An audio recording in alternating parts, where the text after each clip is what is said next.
Dạ thưa quý cô chú anh chị, đối với cô chú anh chị Phong đang ở đâu nha. Nói chứ 3 bữa 4 bữa rồi thì không vô nội qua. Hôm nay bảo quậy quá trời, tâm tính thất thường quá nên Phong cũng hạn chế vô. Rồi bữa nay vô á, xem tâm tính của bà nội như thế nào. Có một điều vậy nè, là bữa nay Phong vô á, Phong sẽ im lặng một cái thời gian thiệt là dài. Rồi xong rồi đó Phong sẽ lên tiếng thử. Rồi bà nội có còn những cái hành động giống như hổm rày không, thì Phong sẽ mời cô chú anh chị đi vô thăm bà nội cùng Phong nhé.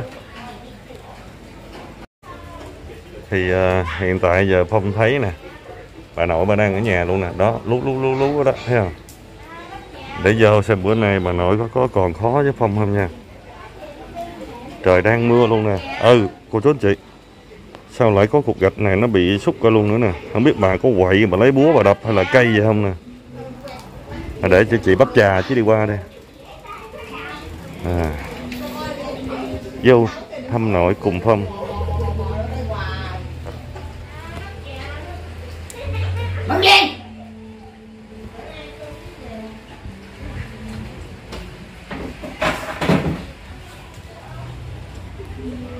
Đó, Phong đâu có đâu có lên tiếng đâu.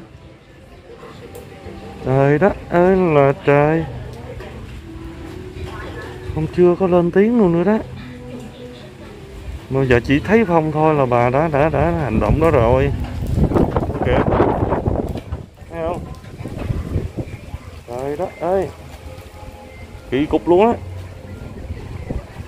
Phong đã nói rồi mà Phong không lên tiếng luôn à. Bà đâu có thấy đâu, mà chỉ cần là cái dáng cái bóng thôi là bà bập liền à.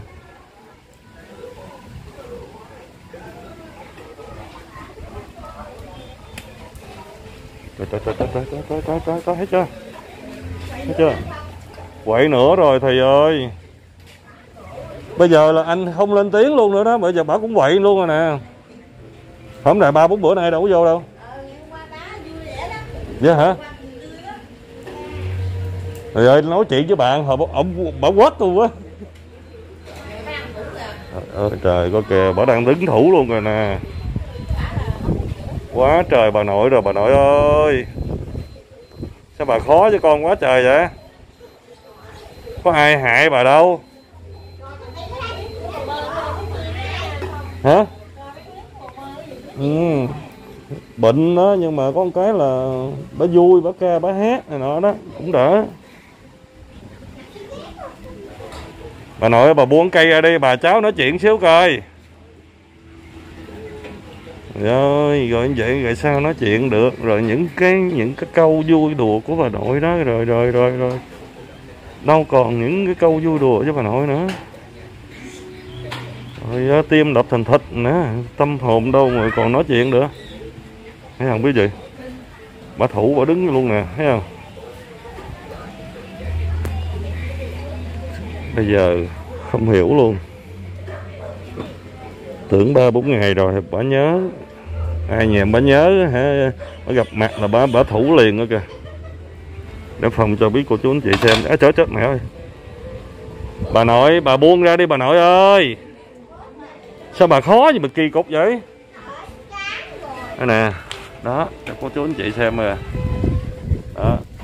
Đó, người đẹp bên khung cửa đó. Quá trời quá đất bà rồi. Đây nè. Đó. Trời má ơi. Cây dài lắm nha. Con có. Ôi trời, lúc này nói chuyện phải quấy gì. Lúc này còn nói chuyện với bà gì được nữa. Bà buông xuống đi. Bà nói. Bà buông cái cây xuống coi. Rồi khủng khiếp luôn rồi. Đó thấy không, cái cây này đó nè.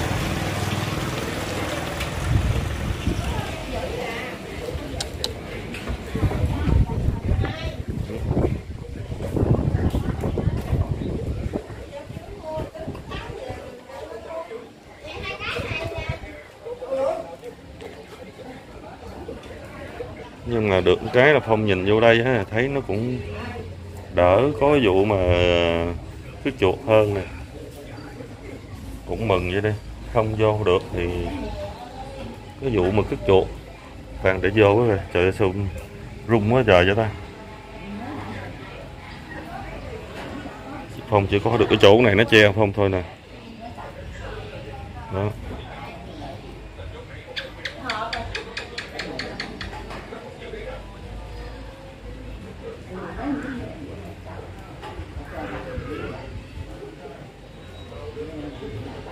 Rồi sao mà đưa cho quà cho bà nội được bà nội hả?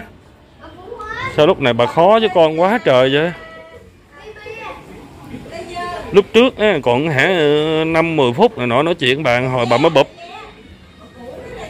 Còn cái này chưa vậy trơn là bà bụp trước rồi ha. Kìa lú ở cung nè.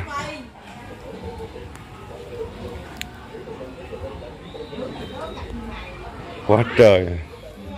Thì cô chú ơi, vừa rồi mà Phong đăng lên á, Phong nói hết duyên á, thì có nhiều bình luận lắm nói Phong là bà bỏ bà nội đó, là tất cả bỏ Phong. Nhưng mà có ai hiểu đâu, đi tới bả là bả bụp không à. Mà bỏ sao mà bỏ được mà bỏ. Con gái đợi tâm trí của bà nội á, cho bà tỉnh táo rồi đi rồi mới nói chuyện tiếp, có những câu chuyện hay. Còn cái này gì đâu á, mình muốn lo cho bà mà bà từ chối luôn. Bà xem mình giống như kẻ thù vậy đó, xem giống như là một người mà hại bà vậy đó, thấy không? Phong mà nói thiệt nha, Phong mà vô lần nào nữa hả là mấy cái cây đó Phong xử hết luôn á, đâu có để đó nữa. Rồi cái vụ cây búa nữa Phong dẹp luôn, chứ đâu mà quá trời luôn. Thấy không?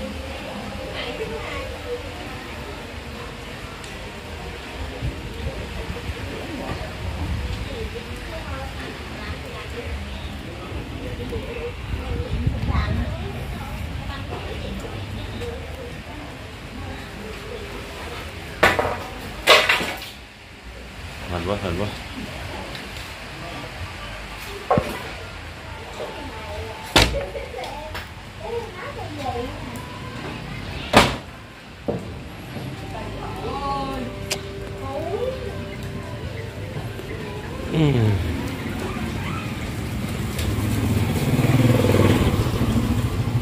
Đó, nhiều đầy đủ buồn không cô chú anh chị?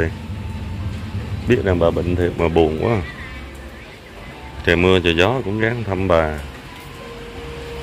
Mà Phong cũng nói rồi thấy không? Không lên tiếng mà có khoảng thời gian thiệt dài luôn. Mới vừa đưa máy vô là bụp liền.